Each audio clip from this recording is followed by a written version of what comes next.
सत्संग जी प्रेम से कहना,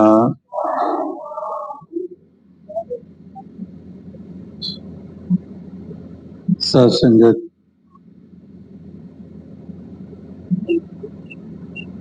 अभी आप भक्ति भाव से युक्त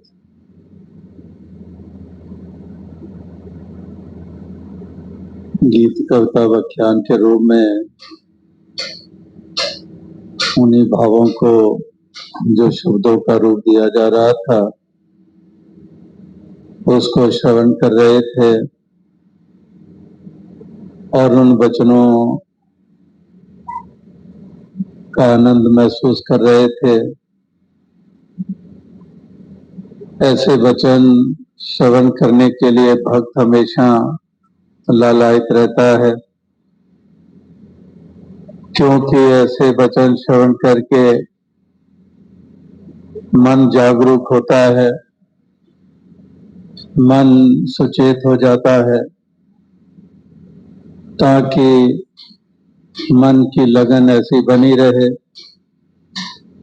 जो भक्ति वाली है, जो परमार्थ वाली है। क्योंकि मन के सिलसिले ऐसे हैं कि मन लोचे बुराइयां, कि ये मन की चंचलता, मन का ऐसा सिलसिला है कि ये बुराई की तरफ बढ़ता है, ये संसार की तरफ बढ़ता है। जब संसार की तरफ बढ़ता है तो उसके मायने के सांसारिक भाव बनते चले जाते हैं, सांसारिक प्रवृत्ति बनती चली जाती है, सांसारिक फितरत बनती चली जाती है। तो इसलिए महापुरुषों के वचन अमोलक इसी मन को, जैसे महापुरुषों के कथन कि बुरे काम कोट खलोया, नाम की बेला पै सोया, कि एक बुराई की तरफ इंसान किस कदर सहायता के साथ बढ़ता जाता है और नाम की बेला पै सोया, कि जब परमार्थ और भक्ति का सवाल आता है, इस प्रभु परमात्मा की बंदगी का सवाल आता है, तो उस वक्त ये आंखें मूंदे रखता है, उस तरफ उत्साहित नहीं होता है। ये संसार की चाल, संसार की जो एक रूप है जो नजर आता है हमें, और ये संसार की बनावट आज नहीं है इस तरह की। ये कथन सदियों पहले कहे गए, ये वचन युगों पहले कहे गए। युगों पहले भी दोनों ही पहलू साथ साथ चलते आ रहे थे। सत्संग से मुख मोड़ने वाले और सत्य की तरफ मुख करने वाले, एक आठों पहर इसका दीदार करने वाले और आठों पहर संसार में गलतान रहने वाले। ये हमेशा ही ये प्रवृत्तियां भिन्न भिन्न रही हैं, ये फितरत भिन्न भिन्न रही है, ये रुचि भिन्न भिन्न रही है। एक सांसारिक रुचियां हैं। अक्सर इंसान जो सुबह से रात तक सांसारिक की सोच रखता है, उसकी रुचि उस तरफ होती है। अक्सर हम बच्चों के बारे में कहते हैं कि बच्चे की रुचि खेलने की तरफ है, इस बच्चे की रुचि पढ़ाई की तरफ है। ये बच्चा जब भी समय मिलता है किताब उठा लेता है, पढ़ाई करने लग पड़ता है, और ये बच्चा जो है ये हर वक्त खेल में इसका ध्यान रहता है, इसीलिए ये कमजोर पढ़ाई में पड़ जाता है। यानी कि किसी को कड़वा खाने की रुचि है, किसी को मीठा खाने की रुचि है, कोई संसार के स्वाद ही सब कुछ मानता है और कोई इस बंदगी का लुत्फ लेता है। तो इसलिए दोनों की भिन्नताएं हैं, इसलिए इनका मार्ग और उनका मार्ग और, कि दोनों के मार्ग भिन्न है, दोनों की अवस्था भिन्न है। दोनों की सोच भिन्न है। जो इस लगन में रहता है, इस सत्य की बंदगी के लिए, इसकी भक्ति के लिए, इस परमार्थ को निभाने के लिए जो हमेशा उत्साहित रहता है, उसकी दिलचस्पी, उसकी रुचि, उसकी चाहत वो इसी तरफ ही लगी रहती है कि मैं जीवन का एक एक पल समर्पित कर दूं इस परमार्थ को, इस सत्य को, इस बंदगी को, इस भक्ति को। कोई पल ऐसा ना आए जो इस भक्ति से हटकर मेरे वो सांस बीते, वो पल बीते। वो निरोल मछली की जैसे अभी भी मिसाल दी गई कि मछली जल में ही रहे तो उसका जीवन है। तो भक्त भी यही ऐसी चाहना रखता है कि मैं भी इसी सरोवर में हमेशा डूबा रहूं, इस सागर में हमेशा डूबा रहूं, कभी भी इससे बाहर ना निकलूं। एक पल भी, जैसे महापुरुषों के कथन हम पढ़ते आ रहे हैं, एक घड़ी ना मिलते तो कलयुग होता, यानी कि एक घड़ी का ही जो एक वक्फा है, एक घड़ी की ही दूरी है। तो कलयुग जिसको हम लगातार जिसका जिक्र करते आ रहे हैं कि तमाम युगों में से सबसे नीचे दर्जे वाला कलयुग, तो भक्त इसको इस रूप में देखता है कि तुझसे नाता टूटना यानी कि कलयुग हो जाना। एक घड़ी विसरना, इसको विसारना, तो कहते हैं वो कलयुग के समान है, वो नर्क से मर्क के समान है। क्योंकि मन की ऐसी हालत हो जाती है, जीवन को कोई और ही दिशा मिल जाती है, भाव कुछ और ही बनते चले जाते हैं। तो इसलिए एक घड़ी की दूरी भी बहुत अखरती है। और संसार कैसे जीवन की तमाम घड़ियां इससे जुदा रहकर बिता देता है, इससे दूर रहकर बिता देता है। तो इसलिए संसार और एक परमार्थ, एक भक्ति, इन दोनों की तुलना की जाती है तो इसी का पलड़ा जो है संसार में भक्ति का ही पलड़ा महत्वपूर्ण रहा है, यही भारा रहा है, इसी की इससे ऊंचाई रही है। क्योंकि जैसे पहले कहा कि संसार की तरफ तो सहजता से ही बढ़ा जा सकता है, लेकिन परमार्थ की तरफ उस तरफ से सहजता से नहीं बढ़ा जाता है। इसीलिए सत्संग की प्रेरणाएं दी जाती हैं, महापुरुषों की सोबत की प्रेरणा दी जाती है, ये संग करने की प्रेरणा दी जाती है। प्रेरणा उसी तरफ ही की जाती है जिस तरफ आशंका होती है कि कहीं पर भी यहां कदम डगमगा सकते हैं, यहां पर कहीं ढील हो सकती है, उसी तरफ ही सुचेत बार बार करना पड़ता है। संसार की तरफ कब किसको सुचेत करने की जरूरत पड़ी है? संसार में तो सुचेत करने की जरूरत ही नहीं पड़ती है। जब भी जरूरत पड़ी है सत्संग की तरफ प्रेरित करने की जरूरत पड़ी है, परमार्थ की तरफ, भक्ति की तरफ, सेवा की तरफ, इस तरफ जरूरत पड़ी है। अगर ये भी सहज से हो पाता तो फिर जरूरत ही नहीं थी, कतई जरूरत नहीं थी कि ऐसे प्रेरणादायक शब्दों का इस्तेमाल किया जाए कि हम सत्संग करें, हम सेवा करें,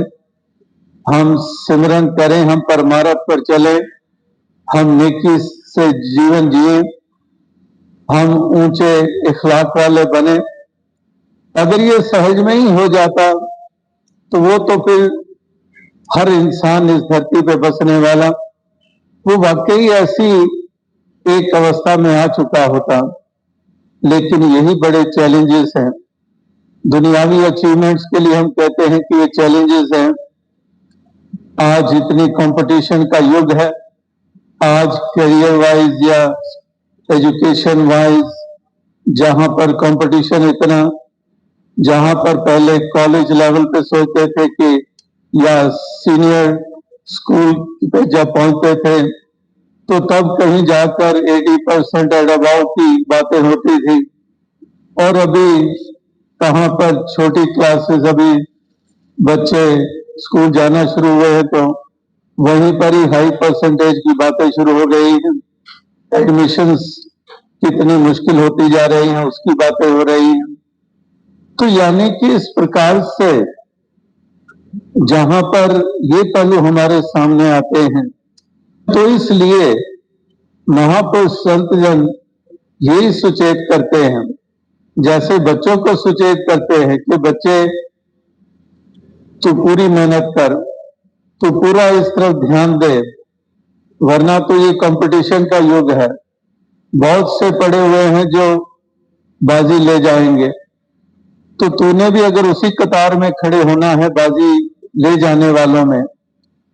तो तुझे इस तरफ आलस नहीं करना होगा, तुझे चेतन रहना होगा। तो इसी तरह से जब दुनियावी लिहाज से ये चेतनता प्रदान की जाती है, इसी प्रकार से ये परमार्थ की तरफ ये चेतनता प्रदान की जाती है कि कहीं पर इस परमार्थ की तरफ आलस आ गया तो पिछड़ जाओगे, कि यहां पर फिर पिछड़ना ही हो जाता है, फिर कहीं दूर निकल जाते हैं। तो इसलिए दूर ना निकल जाए, पिछड़ ना जाए, हम हमेशा ही पहली कतार में रहें। पहली कतार का मतलब कि जो इस तरफ कदम बढ़ाता है वो हर कोई पहली कतार वाला ही होता है। तो इसलिए पहली कतार का मतलब ये नहीं कि जो सबसे आगे बैठे होते हैं या सबसे आगे खड़े होते हैं वही पहली कतार वाले होते हैं। जो भी इस भाव से युक्त होता है वो सबसे पीछे ही क्यों ना बैठा हो, वो पहली कतार वाला ही होता है। जैसे दास अक्सर ये पहले भी मिसाल दिया करता था कि वाकई ही ऊंचा वो नहीं कोई मंच में ऊपर बैठा हुआ है, अगर दरी पे बैठा हुआ है, जोड़ों में बैठा हुआ है, भाव उसके उत्तम है, तो वो भी ऐसे ही है जैसे कि वो मंच के ऊपर बैठा हुआ है, उसकी अपनी ऊंचाई है। अगर मंच पे जिम्मेदारी दी जाती है, वो भी अपने आप को चरणों का दास मान रहा है, मनोवृत्ति सत्संग की तरफ लगी हुई है, अपने आप को बूंद और अपने आप को अदना मान के चल रहा है, तो वाकई उसका उस कारण रुतबा ऊंचा है, कोई और दुनियावी रुतबे के कारण नहीं है,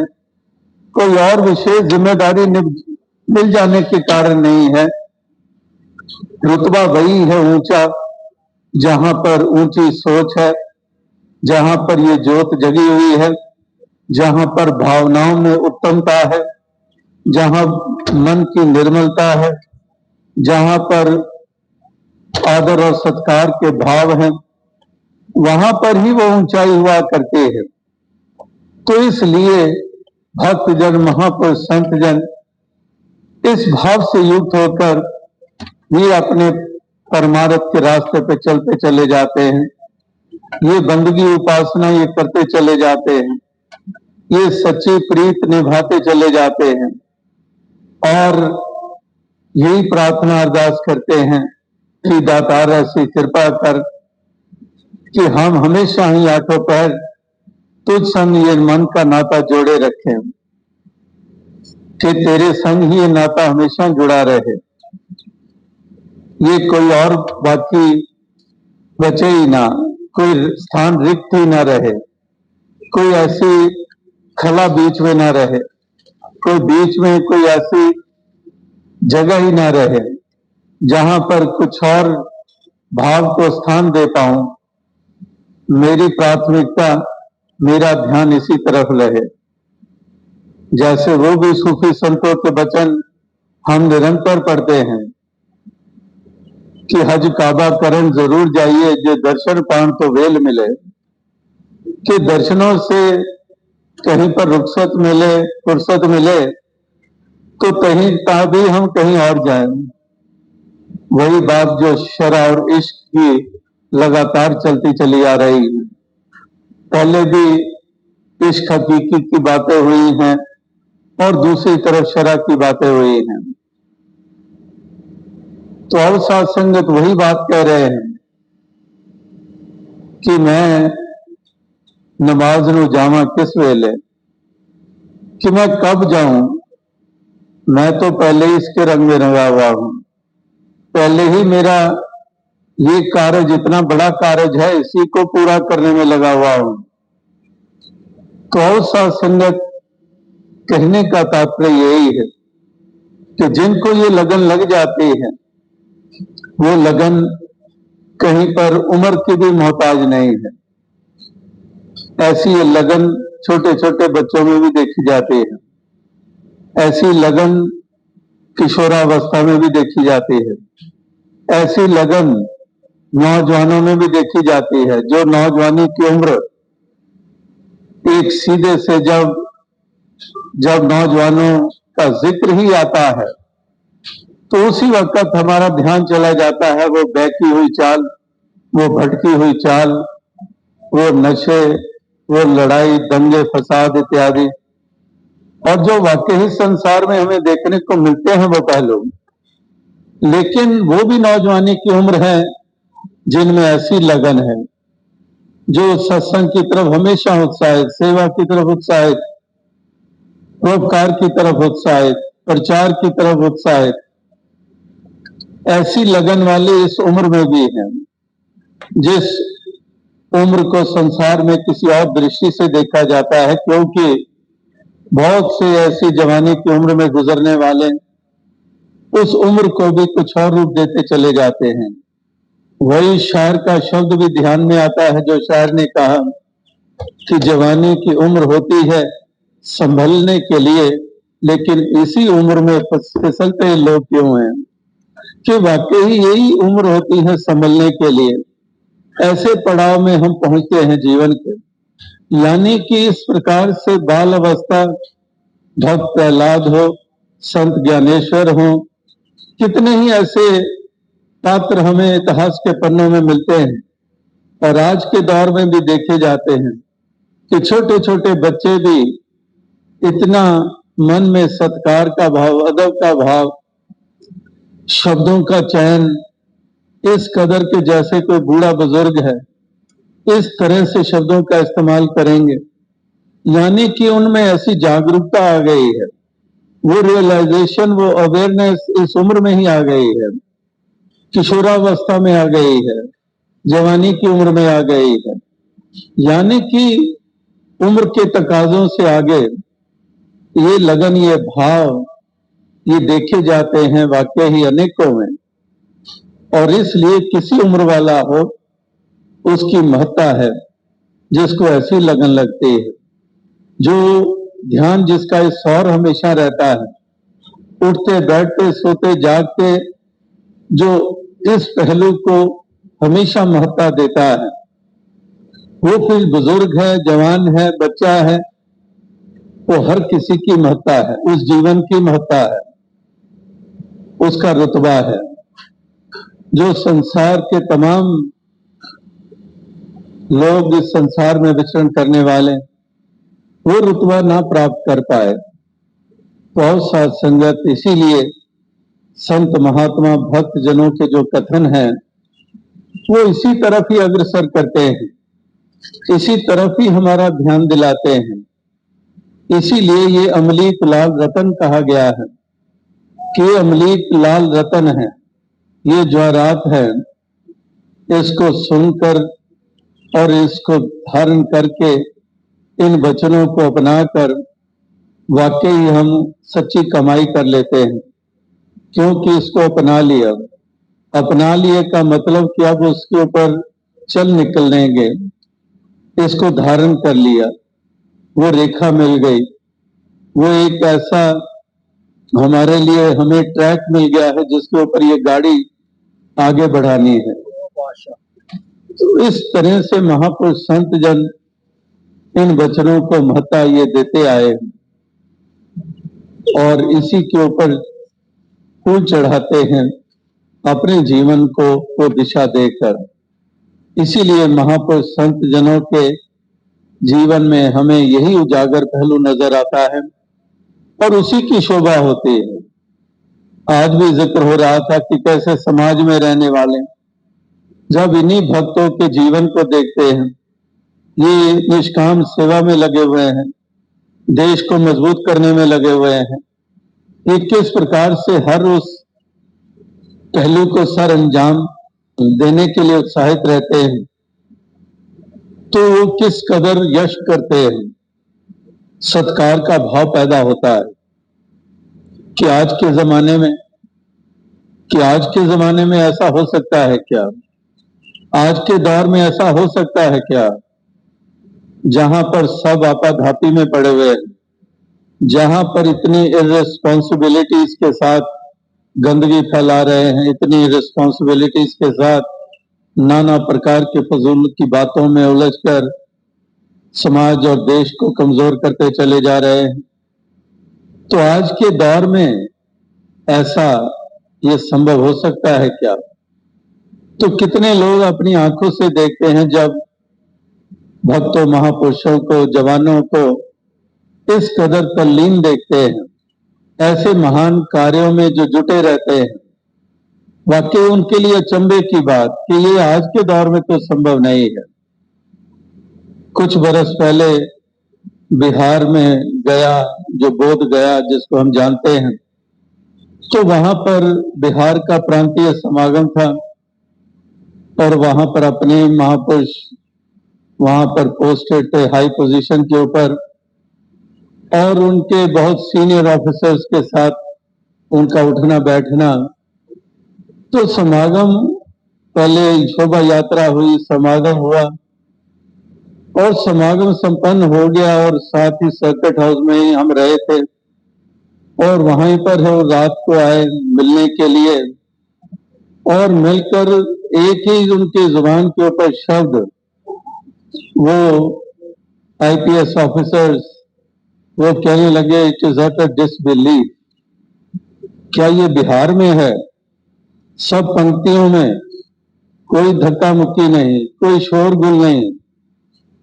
हम सारा दिन,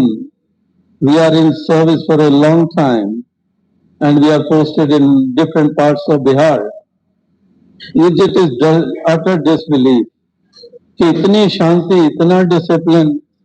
उनके लिए अचंभे की बात कि हो ही नहीं सकता, जहां पर यहां तो कोई सुनने को तैयार नहीं होता है। कितनी अराजकता है, ये खुद वो कह रहे थे। और लगातार न्यूज में चर्चा भी ये कब से चलती आ रही है कि कुछ ऐसी पॉकेट्स हैं जहां पर कितनी अराजकता है,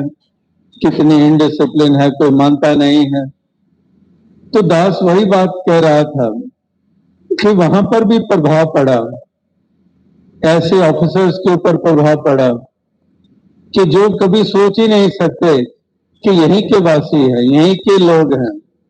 ये नहीं कोई दिल्ली से कोई ट्रेन भरकर आई है या किसी और जगह से आई हैं, यही लोग हैं जो यहीं पर विचरण करते हैं। लेकिन किस कदर जब सत्संग में हम देख रहे हैं, समागम में देख रहे हैं, पूरी मर्यादाओं का पालन कर रहे हैं, और वो यही कह रहे थे कि काश बाकी के लोग भी ऐसी ही मानसिकता वाले बन जाएं, ऐसी ही अवस्था वाले बन जाएं, तो ये नक्शा ही कुछ और हो जाएगा। तो वही बात दास कह रहा था कि इस कदर जब भक्त जन विचरण करते हैं संसार में, तो वाकई वो संसार के ऊपर प्रभाव पड़ते हैं कि वाकई ही ये भी एक अहम पहलू है जिसकी अनदेखी हो रही है, जिसकी हम कदर नहीं करते हैं, और ये कदर कर रहे हैं तो हम भी कदर करने वाले बन जाएं। इस प्रकार से ये प्रेरणाएं संसार को भी मिलती हैं जब ऐसे परोपकार किए जाते हैं, जब ऐसा उपकार किया जाता है। इसीलिए भक्तजन भक्ति निभाते हैं, परोपकार में भी योगदान तन मन धन करके देते चले जाते हैं, ताकि ये उजाला होता चला जाए, ये जागृति आती चली जाए, ये मानसिकता, ये सोच, ये भाव, ये ख्याल, इनको उत्तमता मिलती चली जाए, ताकि संसार के रूप जो हैं वो निखरते जाए और हर इंसान एक सुंदर वजूद वाला बने, ऐसे वजूद वाला जो वाकई ही एक उत्तम श्रेणी वाला हो, जिसको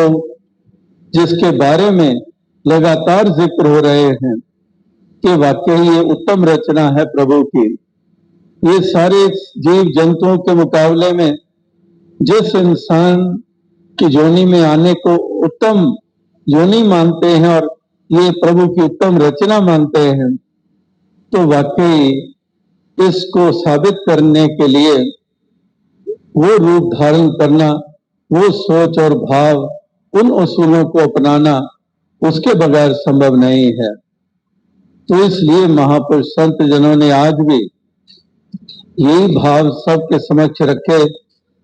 गीत कविता व्याख्यान के रूप में, ताकि हम जिस तरफ जागे हैं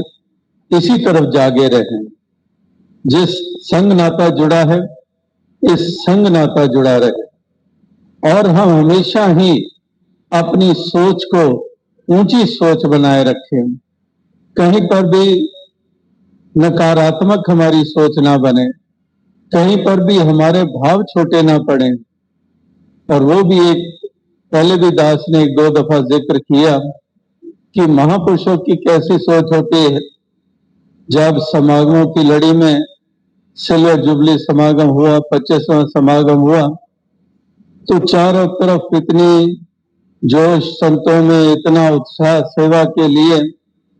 क्या करें क्या ढंग अपनाएं, ये स्पेशल ओकेजन है, 25वां समागम है रामलीला मैदान में। तो आखिर महापुरुषों ने फैसला किया कि राजमाता जी बाबा गुरबचन सिंह जी को वहां पर कुर्सी पे बिठाया जाए और एक तराजू लगाया जाए और दूसरे तराजू में जो साथ संगत की श्रद्धा के फूल हैं, जो सेवाएं लगातार पहले भी कर रहे हैं, तो अब भी सेवा में उत्साह से साथ योगदान दें, ताकि भवनों की भी और बढ़ोतरी हो जाए और गाड़ियां हो, प्रचार के साधन बने, ताकि मिशन को रफ्तार मिले। तो इसलिए वहां पर सेवाएं की गई और वो दूसरे पलड़े में वो नोट रखे गए।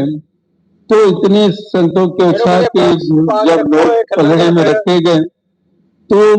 नोट वाला पलड़ा जो है वो नीचे आ गया, जमीन के साथ लग गया, और दूसरा पलड़ा जिस पे बाबा गुरबचन सिंह जी राजमाता जी बैठे वो ऊपर हो गया। तो किसी के मन में, कमजोर दिल वाले के मन में थोड़ा ख्याल आ गया कि ये क्या हुआ, ये तो माया का पलड़ा भारी हो गया। लेकिन जब समागम हुआ, सत्संग चला शाम को, तो शाम को सत्संग में महापुरुष कवि जनों ने अपनी कविताएं कही। तो हमारे अलमस की कवि, तो उन्होंने एक पंक्ति उसमें ये कह दी, कहने लगे कि गुरु ऊंचा हो गया तो नोट नीवे रह गए। यानी कि उस वक्त पलड़ा ऊंचा था बहुत, जिसमें बाबा गुरबचन सिंह जी बैठे हुए। तो कवि भक्त की सोच कैसी है, वो छोटी सोच वाला नहीं कि देखो जी माया का पलड़ा भारी हो गया है। उसकी सोच एक पूरी तरह से गुरमत वाली सोच है और उसको वही रूप दे रहा है कि गुरु ऊंचा हो गया तो नोट नीवे रह गए। तो कहने का भाव क्या है कि इस प्रकार से सकारात्मक सोच भक्त की ही हुआ करते हैं। वो दिलों को अपने कमजोर नहीं होने देते हैं, वो हमेशा ही अपनी प्रीत भक्ति निभाते चले जाते हैं और खाम खा को अपने मन को बोझल नहीं करते हैं। वो पूर्ण रूप में अपने आप को समर्पित करते हैं और इस प्रकार से इस जीवन के सफर को वो तय करते चले जाते हैं, अपनी प्रीत निभाते चले जाते हैं, संसार को भी जागरूक करते चले जाते हैं। साथ संगत जी धन्यवाद।